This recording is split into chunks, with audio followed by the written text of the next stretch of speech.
My name is Kalin Vance, and not long ago, my own father raised a glass in front of a four-star general and called me a throwaway.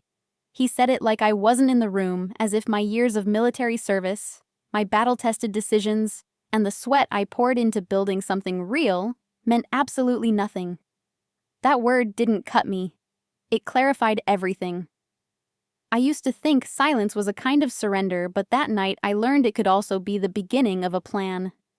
You see, the very next time I stood in front of my family, I didn't come begging for a seat at their table. I came owning the table, the chairs, and the roof above their heads. Before I take you inside that moment, I want to ask, where are you watching from, and how old were you when someone first made you feel like you didn't belong? Make sure to subscribe to Subtle Revenge Stories for more stories that hit deeper than words ever could.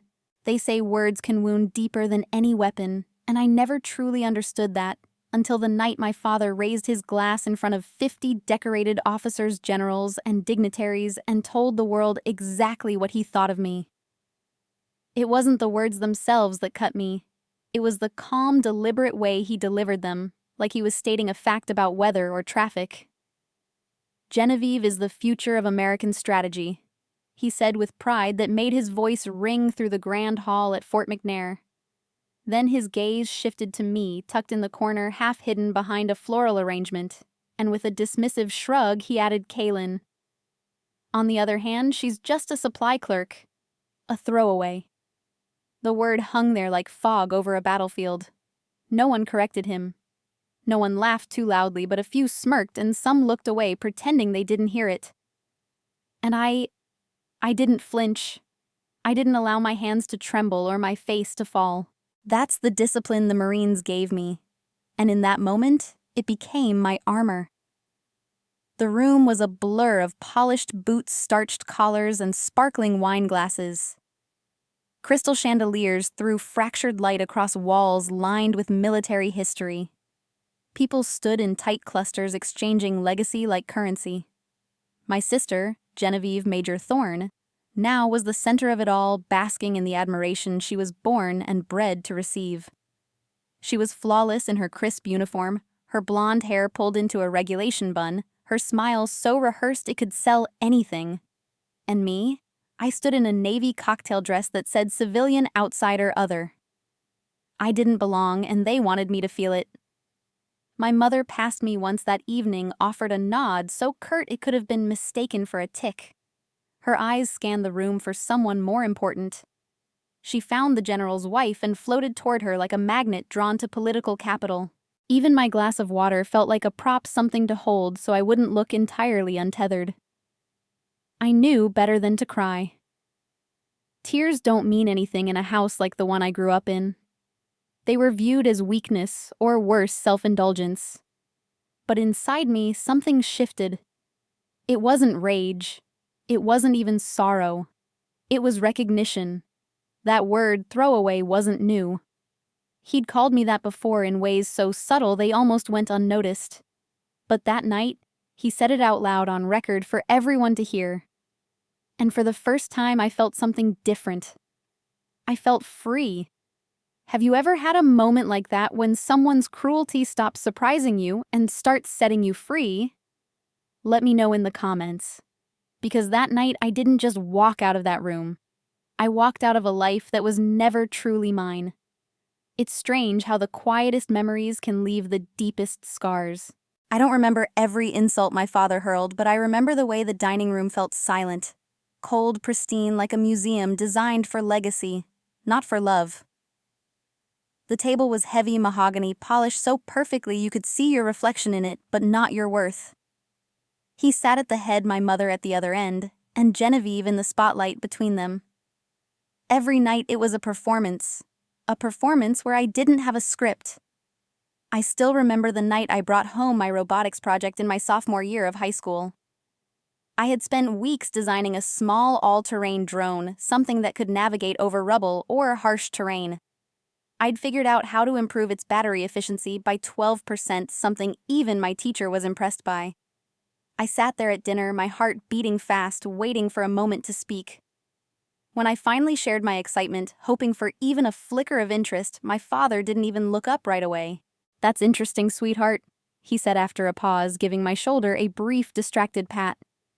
Then his eyes flicked back to Genevieve. "Now, tell me more about your essay on post-war reconstruction strategies."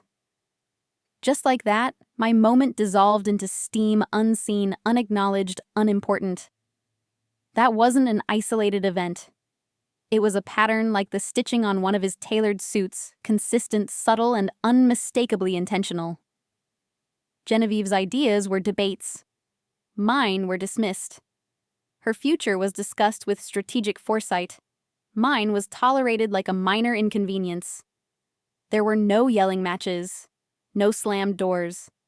That would have made it easier to understand.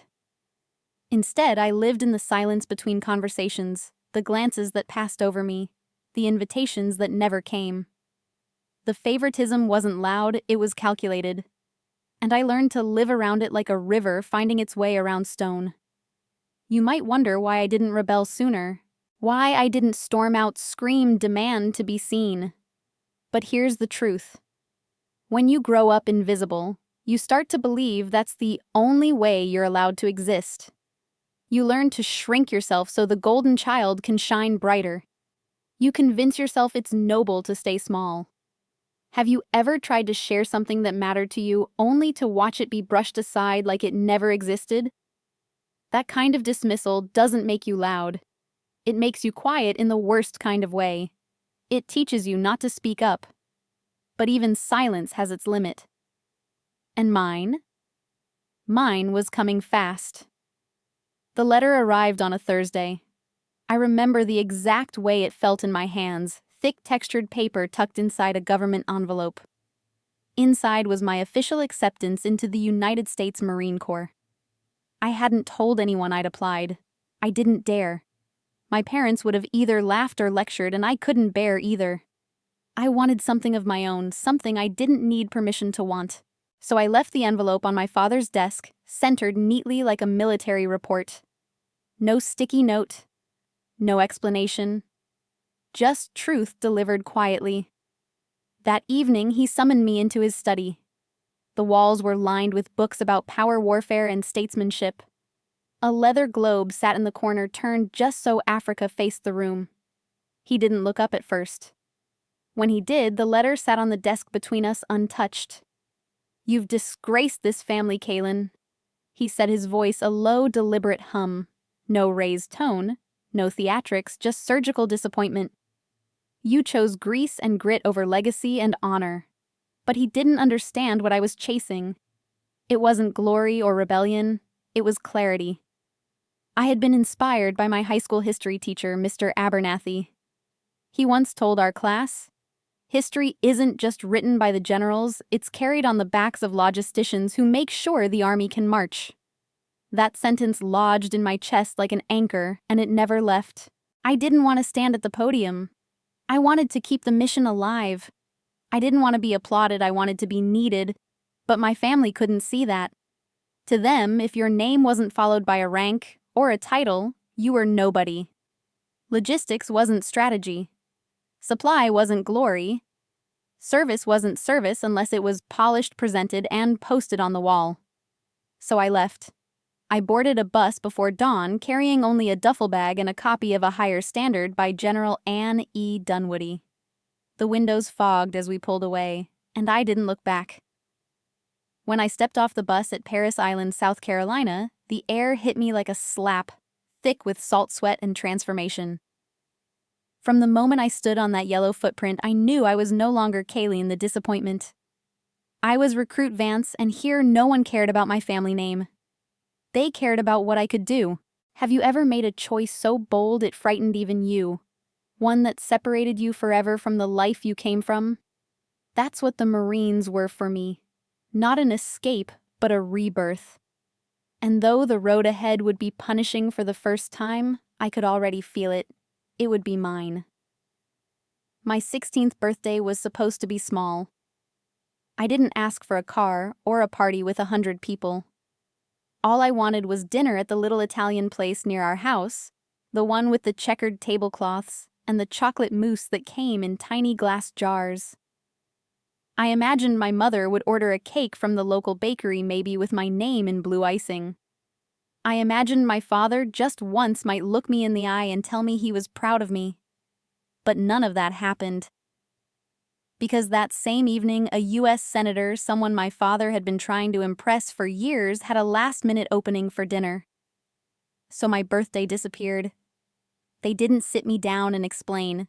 There was no apology. Was just a short-clipped conversation in the hallway. "We'll have to do something another time," my mother said, already half turned toward the door. I stood in the kitchen alone, the party dress I'd picked out still hanging in my closet untouched. I didn't know much about politics back then, but I knew what it felt like to be replaced. And that night, I felt it in my bones. I cried ugly, messy teenage tears. I remember slumping down against the cabinet's knees to my chest, the cold tile pressing into my skin. That's where my mother found me. She didn't kneel beside me. She didn't pull me into a hug. She stood there in her tailored navy suit, arms crossed, her expression sharp and sterile, like she was diagnosing a problem, not comforting a child.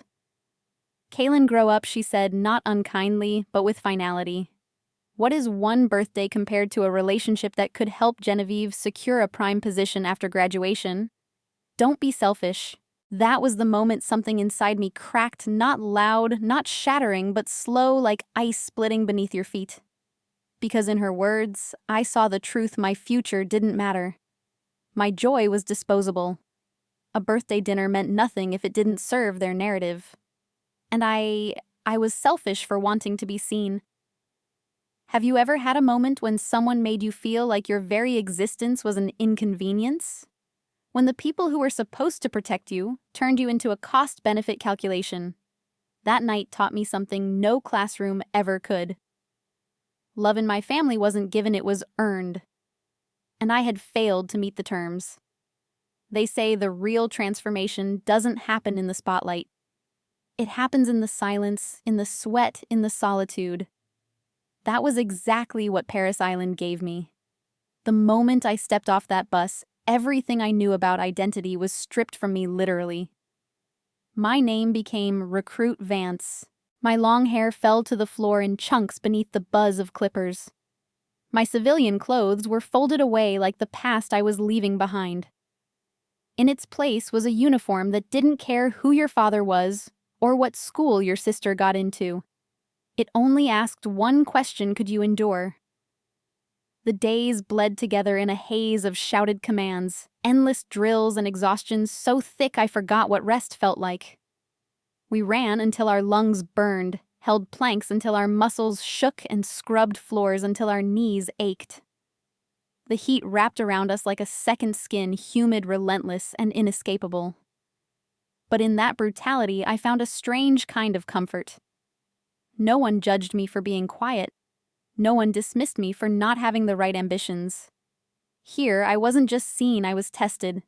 And I passed. I remember the first time I field-stripped my rifle in total darkness, hands trembling at first, then moving with confidence. I remember the first time I hit a bullseye at 500 yards, and the instructor nodded not with praise, but with acknowledgement. It was enough. Those moments weren't glamorous. There were no Instagram posts, no family clapping from the sidelines. But they mattered more than any applause I'd ever wanted. What surprised me most wasn't how strong I became. It was how little I missed the people I thought I couldn't live without. In that cold, sterile house in Arlington, I had been invisible, a smudge on their polished reputation. But in the grit and grime of recruit training, I was becoming something real. Something no one could take from me. The bruises on my shins, the calluses on my palms, they weren't signs of damage. They were proof of resilience. Have you ever been through something that nearly broke you only to realize it was forging you instead? That pain, when it's honest and earned, doesn't weaken, it sharpens. The pain of Paris Island didn't hollow me out. It carved me into someone new. For the first time in my life, I didn't feel like I was surviving for scraps of approval. I was surviving for myself. When graduation day came, I stood on that parade deck in full uniform, chin high, chest out. No one from my family showed up. Not my mother, not my father, not Genevieve. But that wasn't the tragedy. The tragedy would have been if I still cared. I didn't. Because that day, for the first time, I truly belonged to myself. Helmand Province, Afghanistan was not a place for speeches or ceremony. It didn't care about medals, family names, or grand plans drawn in Washington. It was heat and dust, sun and silence, and the constant low hum of danger that never really went away. That was where I learned the true meaning of responsibility. Not the kind that comes with a title or a plaque, but the kind that comes with real lives depending on you. I wasn't in the front lines with a rifle, but my work was no less life or death. As a logistics NCO, I was the one who made sure the men and women who did go into danger had what they needed to come back out. Water, ammo, med kits on time in the right place. No excuses. You mess up a supply chain out there, people don't get scolded. They get buried. There was one afternoon that burned itself into my memory. A convoy was scheduled to depart for FOB Gannon, a small outpost deep in contested territory. The intelligence reports said the usual route was clear. Everything looked routine, but something in my gut twisted. It wasn't fear, it was pattern recognition. A tiny inconsistency in a map, a subtle change in reported road activity, something that didn't line up. I couldn't explain it, but I knew. I pulled out the topo maps and spent an hour tracing alternate paths. Eventually, I found an older dirt trail, longer, rougher, rarely used, but safer at least in that moment. My CO didn't like it. "You're adding 40 minutes to a mission already tight on daylight," he said. I didn't argue. I simply said, "Sir, I'm staking my name on this call." He looked at me for a long second, then nodded. The order went through. The convoy rerouted. The next morning, an IED was discovered and disarmed along the original path right at the exact time our trucks would have been there. There was no ceremony, no headline, no pat on the back. Just quiet looks between Marines who knew what could have happened and what didn't. One of them, barely 20 years old, face smudged with dust and sunburn, looked at me and said, "Thanks, Sarge." That was it. 2 words. And they meant more than every hollow compliment I ever begged for back home. Have you ever had a moment where your decision made in silence altered the course of someone else's life? Where no one saw the weight you carried, but you carried it anyway? That's what Helmand gave me. It didn't make me a hero. It made me necessary. And for the first time in my life, that was enough. I only got 1 email during my entire deployment. 1. It wasn't from my mother asking how I was coping in the sweltering Afghan heat. It wasn't from my father offering any form of support or pride. It came from Genevieve. The subject line was empty, the message short. "Dad wants a unique gift for a certain senator. Can you get a US flag that's flown over a FOB in Helmand and send it home? It would make for a great story at his next fundraiser." That was it. No. "Are you safe?" "No, we miss you." Just a transactional favor, as if I were some vendor supplying props for their political theater. I stared at the screen of the old, ruggedized laptop, the dull hum of the diesel generators, and the distant thud of outgoing mortars filling the silence around me. A great story. That's all my war was to them. It wasn't rage that settled over me in that moment. It was something colder, numb, detached, and final. I didn't reply. I hovered my finger over the delete key, not out of hesitation, but to feel the weight of the moment. Then I pressed it, and with it, I erased more than just a message. I erased the last lingering thread of duty I felt toward that family. I wasn't their daughter. I was a source of novelty, something to be leveraged, name-dropped, and dressed up in just enough camouflage to make them look respectable. I didn't exist unless I served their image. In that moment, something inside me shifted again. I had thought surviving Paris Island meant I was free. But it wasn't enough. True freedom meant severing the invisible leash that kept tugging me back to their approval. I didn't care what the Thorn name meant in DC. I cared about making sure my people, my Marines, had what they needed to survive the next mission. That flag, it flew over a fobby, yes.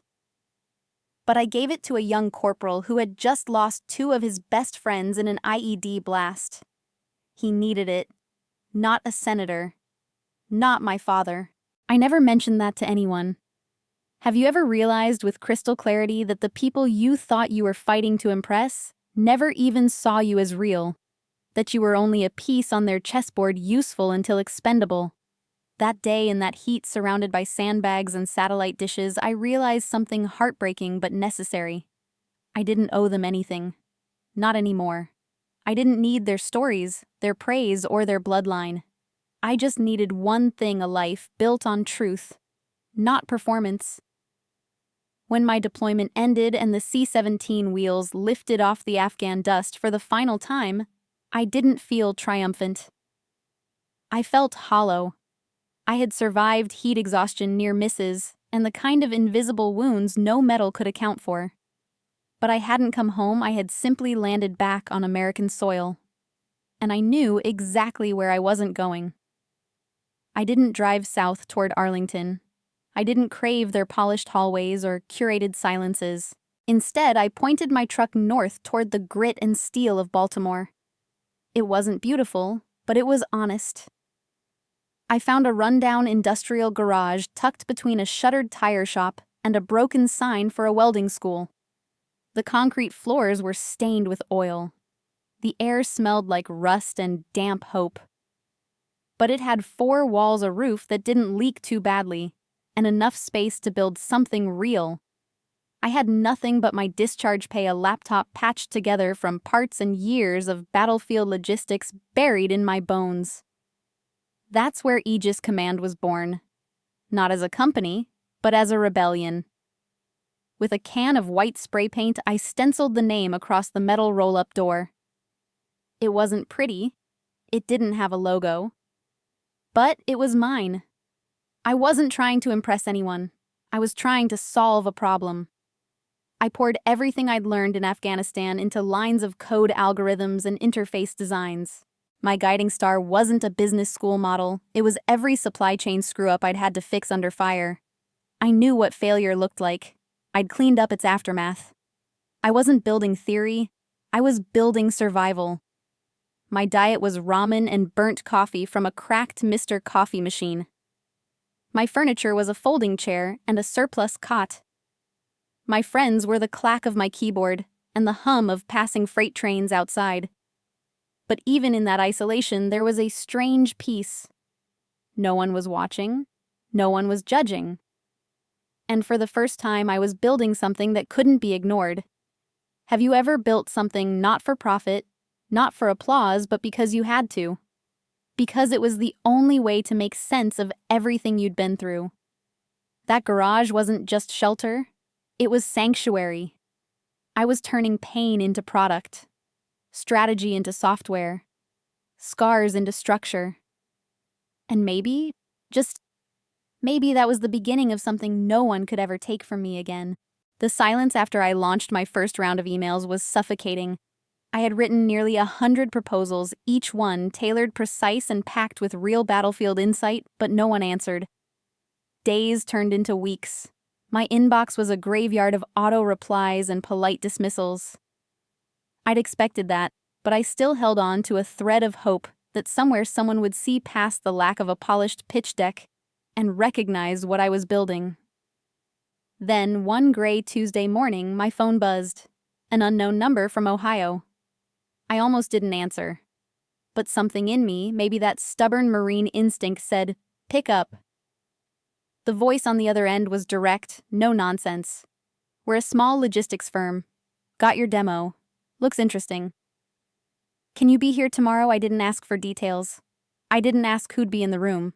I threw my laptop in a backpack, grabbed a box of protein bars, and drove overnight through Pennsylvania, the highway lights blurring into a trail of nervous energy and caffeine. I arrived just after sunrise, bleary-eyed and still smelling of diesel and anticipation.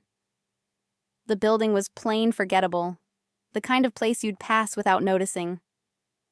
But inside that sterile conference room under flickering fluorescent lights, everything changed. I set up my demo voice, steady heart pounding. Most of the suits in the room were unreadable, their eyes darting between slides and phones. But one man in the back caught my attention. He wasn't looking at the screen. He was looking at me. Not in a skeptical way, but like he already knew the ending to my story and was just waiting for me to catch up. After the presentation ended, there was a smattering of polite claps except from him. He didn't applaud. He stood and walked straight toward me, hand outstretched, grip firm. "Sergeant Vance," he said. It wasn't a question. "You rerouted a supply convoy to Fob Gannon in 2012. That call saved 2 of my guys. I'm Jax Riker Mars."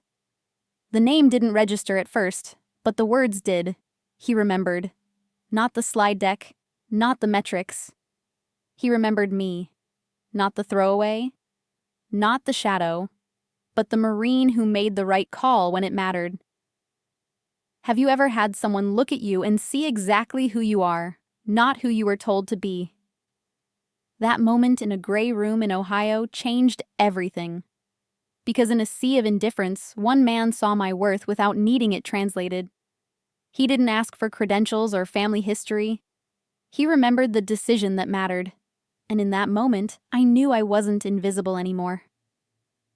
That night, Jax and I sat in a dim little bar near the industrial park, the kind of place where the wood on the tables was scarred with decades of initials, and the jukebox hadn't been updated since the early 90s. We each had a bottle of beer, cheap domestic, cold enough to cut the heat that still clung to my skin after the long drive. The bar smelled like fried onions and stale hope, but it felt real. No pretense, no performance. Just 2 people who had been through enough to not waste words. For the first time, I told someone the whole story. Not just the bullet points, not the polite version, but the raw, ugly truth. About the ignored birthday. About the Marine Corps letter. About the silence. About being called a throwaway in a room full of men who wore ribbons on their chests and couldn't see past a cocktail dress. Jax didn't interrupt. He didn't offer pity or advice. He just listened. And when I finally stopped talking, his eyes met mine. Clear, steady, no judgment. "Your family doesn't get it," he said. "They talk strategy from glass towers, but they've never had to plan a convoy under fire. You're not a throwaway, Kalin. You're the lifeblood." His words didn't land like inspiration. They landed like truth. Not the kind you hang on a wall, but the kind you build a future on. The warmth of that moment stayed with me long after we parted ways that night. For the first time, I thought maybe I wasn't alone in this fight. Maybe I didn't have to claw my way through the world by myself. And then just as quickly reality returned.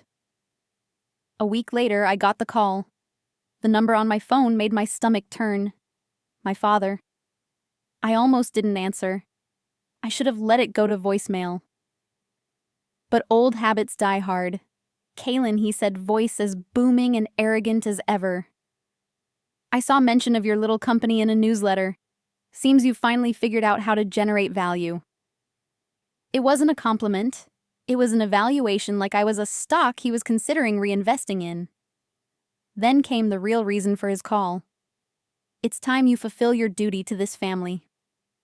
We need you to arrange a meeting between Genevieve and senior DARPA leadership. You're operating in that world now. Leverage it." He didn't ask. He commanded. As if all I'd built every hour in that freezing garage, every line of code, every bruise I carried existed solely to serve their next move. I felt my jaw tighten. That old familiar feeling, the one where you're not a person, just a piece on their board, crept up my spine. But this time, I didn't stay quiet. "I'm not in a position to arrange that kind of meeting," I said. My voice was steady, cold, controlled. "Then make yourself in a position," he snapped, and hung up before I could reply. Have you ever had someone demand your success like it was theirs to use? Like your worth only mattered when it served them. That call didn't just light a fire. It revealed a truth I could no longer ignore. They didn't respect what I'd built. They just saw a new tool. but I wasn't theirs anymore, and I was done letting them think otherwise. The envelope was thick, official, and cold. It arrived a week after that phone call from my father, just as my mind had begun to settle again, just as I'd begun to refocus on building. It came from the administrator of the Thorne family's corporate benefits plan.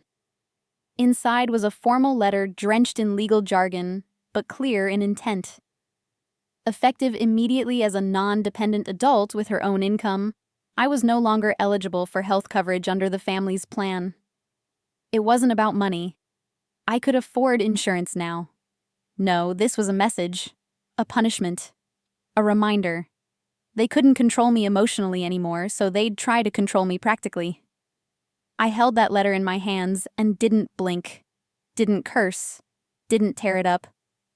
I simply stood there in the cold garage with concrete dust beneath my boots and fluorescent light humming above, and I realized something had changed. I wasn't angry. I was done. They'd just declared war, not with bullets, but with bureaucracy, and I knew this battlefield better than they did. See, when you work logistics in a war zone, you learn how to see the whole board. You learn how to move quietly, efficiently, with precision.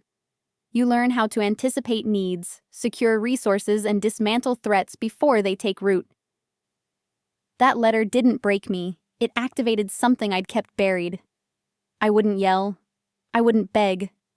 I'd do what Marines do best. I'd operate quietly, strategically, decisively. That night, I didn't sleep. I sat at my desk staring at the map of my childhood home I had printed from public records. I studied the mortgage liens, property taxes, ownership structure.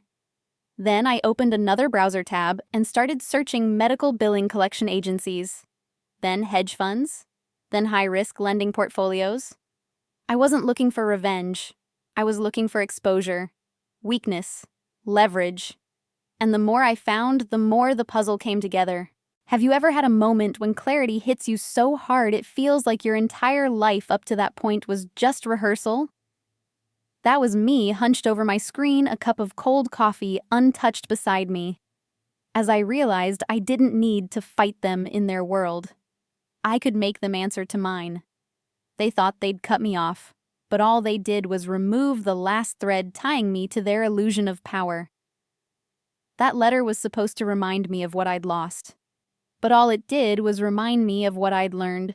Never let your enemy choose the battlefield. From that moment forward, I wouldn't defend. I would advance. And I would do it with the quiet, deliberate grace of someone who no longer had anything to prove, only something to protect. We're buying their debt. All of it. That was what I told Jax the next morning. He didn't blink. He just nodded, as if he'd already seen the war plan unfolding behind my eyes. We didn't need to draw swords. We needed signatures. We needed LLCs, firewalls, shell operations, and absolute discretion. And we had every tool to do it. The first target was the house, the one I grew up in. That red brick colonial that looked like a Norman Rockwell painting from the outside, but had never once felt like a home. Through a Delaware-based holding company we named Sentinel Holdings LLC, we approached the secondary lender that had issued a second mortgage against it. The bank, eager to dump a toxic asset, sold it for a fraction of its face value. And just like that, the roof over their heads belonged to me. Next came my mother. A few months earlier, I'd seen her name in a hospital gala press release mentioning her as a notable guest despite ongoing health concerns. That sent me digging. Turns out she'd racked up significant medical debt due to stress-related cardiac issues. It had been bundled and sold to third-party collectors. We created Vanguard Medical Partners LLC, bought the entire portfolio, and with a few keystrokes, I became the silent controller of her treatment path. No threats, no disruptions, just leverage. Pure quiet leverage. But the final move that was my favorite. We created Keystone Strategic Solutions, a consultancy firm that existed solely on paper. We drafted a generous contract for a senior defense policy advisor, offered it anonymously, and watched as my father took the bait. He signed it proudly, probably thinking it was one more affirmation of his irreplaceable brilliance. Every dollar of that paycheck came from the company he once mocked. Every deposit a reminder that the throwaway now signed his checks. Have you ever held the power to destroy someone who once held all the power over you, and chose instead to let them sweat under their own arrogance? That's what I did. I didn't need them to beg. I didn't need them to know. What I needed was position, and I had it. This wasn't about revenge in the way most people think about it. I didn't want to ruin them. I wanted to own the narrative, to reclaim what they tried to erase. And I was doing it by their rules, only better, cleaner, smarter. With every acquisition, every debt quietly transferred, I built a fortress. Not out of spite, out of survival. They didn't see it coming, because people like them never think the discarded ones can rise. They believe power is inherited, not earned. But what they never understood is that while they were sipping wine and spinning lies in country clubs, I was learning how to win battles where losing meant death. I didn't need to scream. I just needed to wait. And when the time came, I'd open the door and show them exactly who the throwaway had become. It started with an email. The subject line was sterile, bureaucratic, and instantly chilling. Notice of unscheduled comprehensive security audit. Aegis Command LLC.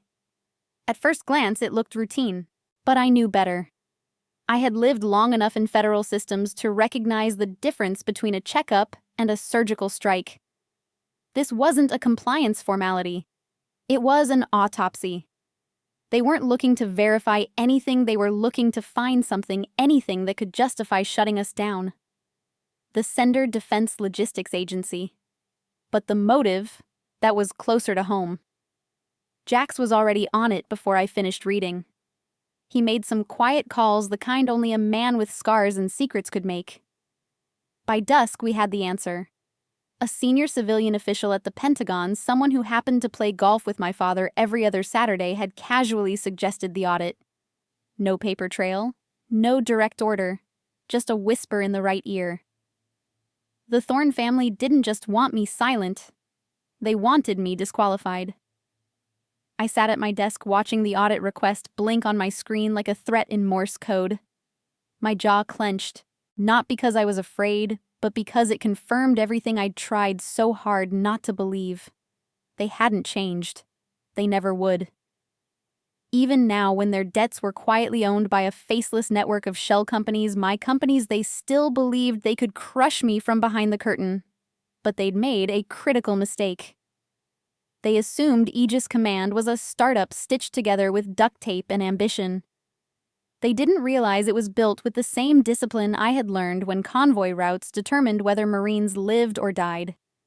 Every line of code in our system was hardened, documented, triple-checked. Our architecture was paranoid by design. We didn't cut corners. We built walls, firewalls, paper trails, encryption strong enough to make a Pentagon analyst break a sweat. Have you ever had someone come at you with the full force of their power, only to realize you were already bulletproof? That was me in that moment, not panicked, not scrambling, but focused. The audit would come. The questions would pile up. But we were ready. Because unlike my family, I didn't build an empire on bluff and bluster. I built mine on systems that worked in the dark under pressure when lives depended on it. For the next 3 weeks, we operated like a forward operating base under siege. Every request from the auditors was met with precision. Every document was uploaded on time, labeled, annotated. Jax handled external communications. I handled the guts. Finn, our young engineer, pulled 18-hour days without flinching. We didn't fight the audit. We overwhelmed it. They wanted to find a crack, but all they found was steel. And as I watched their attempts bounce off the fortress I had built, I couldn't help but feel it cold, focused satisfaction.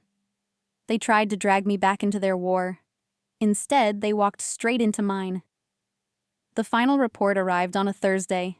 No fanfare, no warning, Just a PDF attached to an email from a government address, dry and clinical like every other communication that came from federal channels. But I knew what it was the moment I saw the subject line, Final Audit Determination. Aegis Command LLC. I didn't open it right away. I sat still for a moment, staring at the screen, my hand hovering over the mouse. 3 weeks of sleepless nights, hundreds of files submitted, every line of our infrastructure dissected and scrutinized. This was it. The first real verdict. When I finally clicked it open, my eyes scanned the pages faster than my brain could process, looking for the one word that mattered most: compliant. There it was. Centered. Unambiguous. We passed. Not conditionally. Not barely. Fully. No material vulnerabilities. No performance gaps. No ethical concerns. The Defense Logistics Agency had found nothing, and in doing so, they had unwittingly validated every choice I had made. Since that freezing night, I first opened the garage door. Jax let out a low whistle when I read it to him. "They tried to break us," he said, leaning back in his chair. "But they didn't know you'd already been forged. We didn't high-five. We didn't pop champagne. We just sat there for a minute in the quiet hum of the servers, letting the weight of it settle. This wasn't just survival. This was victory. The kind built not in a flash of glory, but in trenches of persistence." We ordered pizza. Cheap, greasy, and exactly what we needed. Finn brought over a 6-pack. We sat on the concrete floor, backs against the cold cinderblock wall, and let ourselves laugh for the first time in weeks. The audit had been their best shot, a coordinated, calculated strike meant to discredit and destroy. And it failed. Because they didn't understand that I hadn't built Aegis Command to impress them. I built it so no one like them could ever control me again. Have you ever faced a challenge so precise, so engineered to crush you and beat it anyway, not with luck, but with preparation? That's what this was. A test of everything I'd learned about war, about systems, about people. They thought I'd crumble under the weight of scrutiny. But they forgot who I was. I was the woman who got convoys through Helmand under blackout. The woman who could field strip a rifle blindfolded and led a team through chaos with a whisper. I didn't buckle, I reinforced. But I also knew this wasn't the end. This was just one battle. The war, if you could call it that, was still waiting. Because the audit wasn't just an attack. It was a warning shot. They weren't done. They still believed they could bend me. That if pressure didn't work, manipulation might. And when that moment came, I'd be ready. Because now, the fortress wasn't just technical. It was personal. It was internal. And it was impenetrable. The phone call came exactly 1 week before Thanksgiving. It wasn't a surprise, not really. The audit report had likely made its rounds through the polished halls of D.C., passed from one insider to another, names whispered, judgments made. Aegis Command was no longer the underdog startup. It was officially legitimate. And legitimacy in my family was like blood in the water. The number on my phone was one I hadn't seen in over a year. My mother. For a moment, I considered letting it ring out, watching it fade like a forgotten ghost. But curiosity, stubborn and dangerous, got the better of me. I answered. "Kalin, darling," she said, her voice coated in that familiar saccharine tone, as smooth and artificial as hospital-grade perfume. "Thanksgiving is almost here. We'd love to have you join us. It's been too long. We miss you." I nearly laughed. The lie was so bold it bordered on theatrical. They didn't miss me. They missed the opportunity. The audit clearance had shifted the wind. I was no longer an embarrassment. I was an asset again. But I didn't react. I didn't question. I simply said I'd love to. I'll be there. I hung up and stared at the wall for a long time. It wasn't rage I felt. It wasn't sadness either. It was recognition. They thought they were inviting me home. But what they were really doing, what they didn't even realize, was inviting me into the endgame. And this time I wouldn't be arriving as the forgotten daughter, the background blur in their family portrait. I would be arriving as the creditor, the strategist, the woman who held the deed to the house they still called theirs. Have you ever been invited to a place you used to long for, only to realize once and for all that it never belonged to you in the first place? That's what this was. Not a reunion. A reckoning. And I wasn't coming to plead or prove. I was coming to close a chapter. One way or another. That week I didn't rehearse speeches. I didn't plan a dramatic reveal.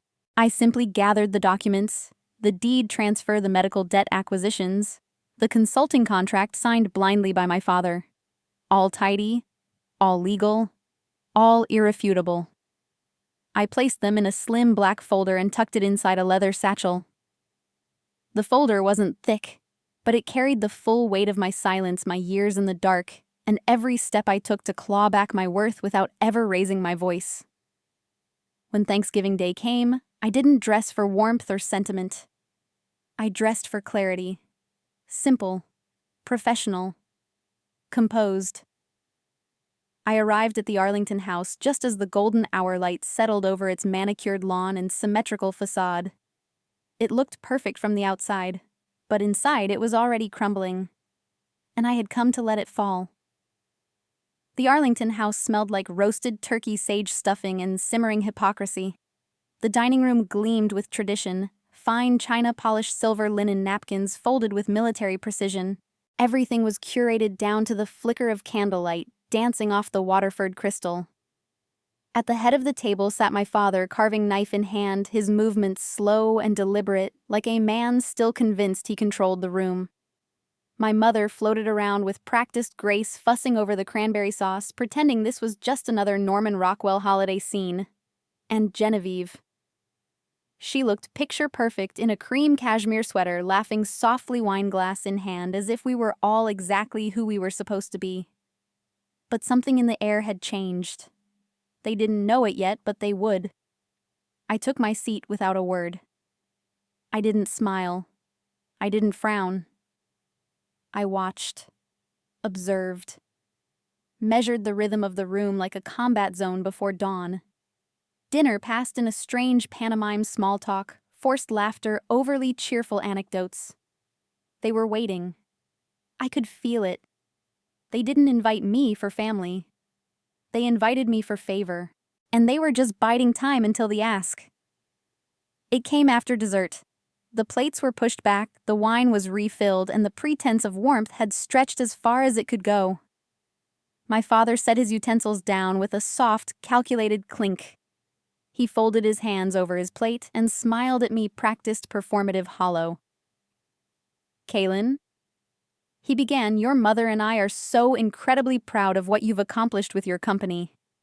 Truly remarkable." I held his gaze unmoved. He continued, "We've hit a bit of a tight spot financially.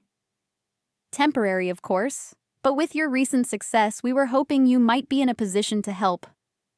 The words dripped with false humility wrapped in entitlement. This was the moment they'd planned. A quiet little deal behind family walls. But I hadn't come for negotiation. I had come for closure. I set my fork down carefully. The sound, soft and final, echoed louder than his request. I reached down, opened my satchel, and laid a black document folder on the pristine white tablecloth between the half-eaten pumpkin pie and a crystal goblet. The air shifted. My father's smile wavered. My mother froze mid-reach. Genevieve tilted her head, confused. I opened the folder slowly. "You're right," I said quietly. "The family is in a tight spot. So let's talk specifics." I slid the first document across the table. "This is the deed transfer for this house. The second mortgage was purchased 6 months ago by Sentinel Holdings. That's one of my companies. I own this property." Silence. Cold, brutal silence. Then I turned to my mother, placed another paper in front of her. "Your outstanding medical debts acquired through Vanguard Medical Partners. Also mine." Finally, I looked back at my father and pushed one last document toward him. "And this your consulting contract with Keystone Strategic Solutions. Generous terms. All funded by me. Have you ever watched the very people who dismissed you realize too late that they're standing on ground you now own?" That was the silence I left hanging in the air. Not for revenge, for truth. The silence was absolute, so sharp it felt like it could cut through the linen draped across the table. My father's complexion had drained from smug pink to a pallid gray, as if the blood had given up and retreated. My mother's fingers trembled around the stem of her wine glass, her lips slightly parted in disbelief, but no sound came out. Even Genevieve, always composed, always polished, looked like someone had just rewritten the rules of her universe in a language she couldn't read. It was Genevieve who finally broke the quiet. "Kalin, what are you saying?" Her voice was brittle, confused, not angry, yet not understanding that the ground beneath her was no longer hers to stand on. I stood up slowly, not in anger, not in triumph, but in the same quiet discipline that had carried me through Helmand. My hands rested lightly on the back of the chair I had just risen from. I didn't come here to collect a debt, I said. I came here to deliver a truth. I looked at each of them not as a daughter, not as a soldier looking for approval, but as the woman they never saw coming. You taught me that legacy is everything. That image is everything. That bloodline matters more than character. But you were wrong. Competence is everything. Integrity is everything. And I have both. My father opened his mouth to speak, but I lifted one hand slightly, a small commanding gesture, and he stopped. That was new. That was mine. You called me a throwaway.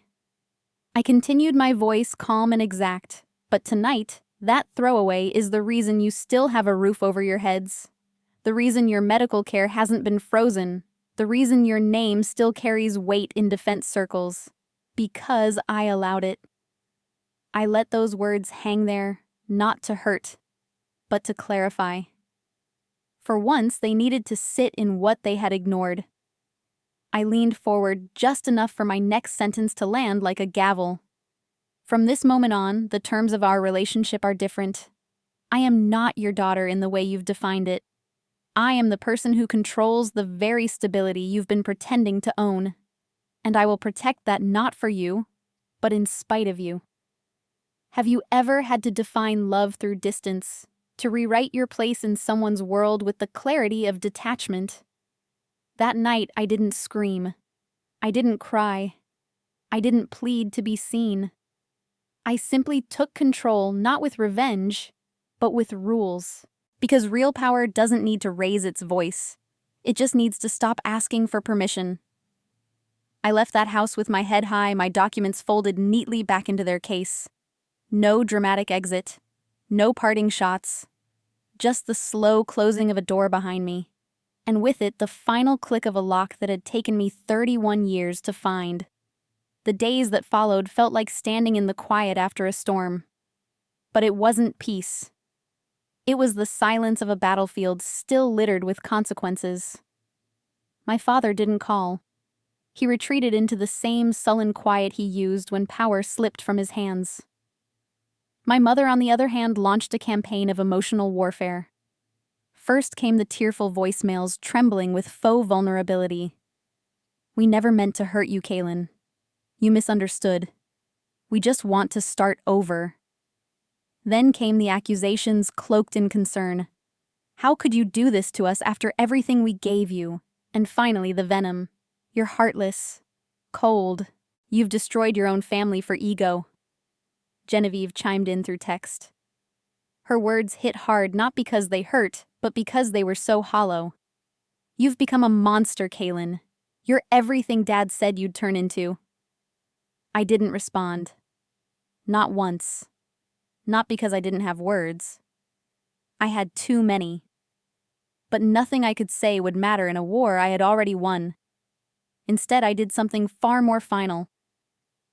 I had my attorney draft a formal notice to all three of them.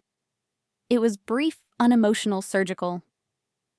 The email outlined the new terms of our relationship. They could continue residing in the Arlington house under one condition: all non-essential spending would cease. My father's consulting contract would be terminated effective immediately. My financial support moving forward would cover only the base mortgage and the minimum healthcare coverage for my mother. Anything else, events, gifts, travel, image maintenance, was no longer my concern. The final sentence was as clean as it was cold. All future communication regarding these matters should be directed to my legal counsel. I didn't need to scream to be heard. I just needed clarity. I wasn't their daughter anymore, not in the way they had always defined that role. I was their last lifeline, and they would treat that position with respect, or watch it disappear. Have you ever had to sever ties not out of anger, but out of survival? To look at the people who raised you and realize that love in their world had always been transactional, and you were no longer buying. That email wasn't revenge. It was a boundary. A wall built from years of silence, neglect, and finally understanding. When I hit send, I didn't cry. I didn't shake. I didn't even sigh. I felt calm, like I had finally stepped out of a burning house I hadn't realized was on fire. And for the first time, I didn't look back to see if anyone followed. Because I knew they wouldn't. They didn't follow people. They summoned them. And I wasn't answering anymore. 1 week later, I drove with Jax to Virginia Beach. We didn't say much on the way. We didn't need to. The decision had already been made quietly and mutually. Aegis Command was growing. We needed more space, more air, more distance from Washington, from legacy, from ghosts. The garage in Baltimore had served its purpose. It was where the fire was born. But now we needed to build something that didn't feel like survival. We needed something that looked like life. The space we found wasn't glamorous. A converted shipping warehouse with exposed beams and a salt-rusted exterior. But it was near the ocean. And when the wind came in just right, you could hear the waves crashing beyond the buildings. It was enough. We moved in that weekend carrying servers' whiteboards and the same folding table that had been our desk when no one else believed in us. We didn't hire movers. We didn't need decorators. Just sweat and silence.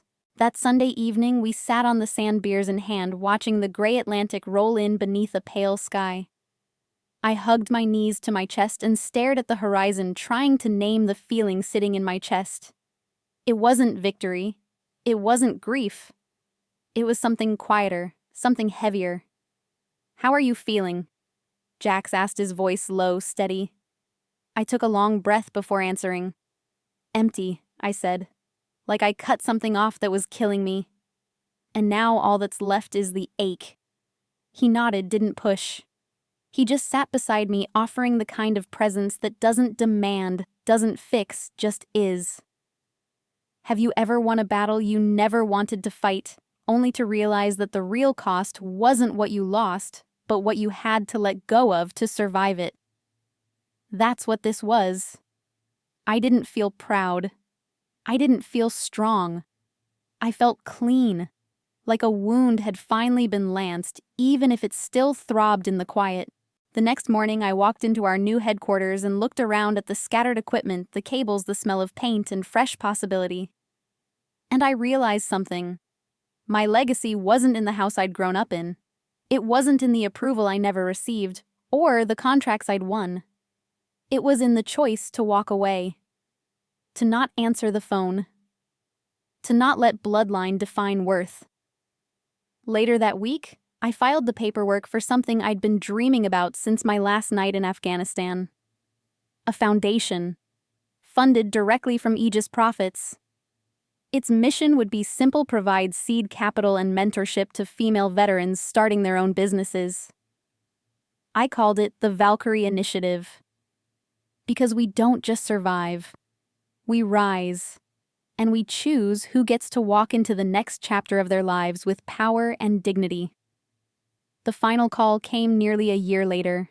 I was standing on the balcony of my townhome near the beach, the Atlantic breeze tugging at the hem of my sweatshirt when my phone buzzed. The number was burned into my memory.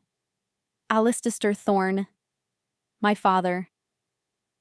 I stared at the screen for a long moment, thumb hovering over decline until something inside me stilled. I answered. There was a pause, too long to be comfortable, too short to hang up. Then his voice came through. Not the booming, commanding cadence I grew up under, but something thin, hesitant. "Kalin," he said. "I just wanted to say, I'm sorry." The words were brittle, empty of force, almost inaudible over the wind. I stood there listening, not waiting, not hoping, just letting the air between us stretch. Once I would have done anything to hear that sentence. Once I would have rehearsed the reply in my head 1,000 times. But now it was just sound. Not healing. Not closure. Just noise that no longer held power. "I heard you," I said simply. Then without ceremony or anger, I ended the call. I didn't hang up with resentment. I didn't slam the door closed. I just stepped back into my peace. Into the home I had built with my own hands in a life they had no part in shaping. That moment wasn't revenge. It was freedom. Because the real victory had nothing to do with the documents I slid across the Thanksgiving table, or the accounts I secretly acquired. The real victory was that their words, his words, no longer defined my worth. Have you ever forgiven someone not because they asked, and not because they deserved it, but because you needed to stop carrying them? That's what I did that day. I forgave him. Not for him. For me. Because I deserved to be free. Free from the echoes of rooms where I was never heard. Free from birthday parties that never happened. Free from being the daughter they never wanted, so I could finally become the woman I chose to be. Inside the house, I heard laughter. The kind that wasn't filtered for status or image. Jax was in the kitchen talking with Finn and 2 of our newest team members. They were covered in dust and blueprints planning our expansion into Europe. My dog barked from the back patio, probably chasing a seagull again. This noise was the sound of my new family. Not defined by blood, but by choice, respect, and a shared mission. As the sun dipped behind the horizon, painting the sky in purples and golds, I felt a peace I had never known growing up. A peace not born from approval, but from clarity. I was home. Truly. Finally. And I was no one's throwaway. If this story leaves you with anything, let it be this: your value is not determined by the people who failed to see it. Some families teach us how to love. Others teach us how to let go. And if you're a parent listening right now, ask yourself, are you nurturing your child's worth, or are you shaping them to serve your image? I didn't win by crushing them. I won by refusing to be defined by them. Now I want to hear from you. Have you ever lived a story like mine? How did you reclaim your worth? Tell me in the comments. I'm listening. And if this story meant something to you, like it, share it, and subscribe to Subtle Revenge Stories. Because sometimes healing isn't loud. It's simply walking away for good. Thank you for listening.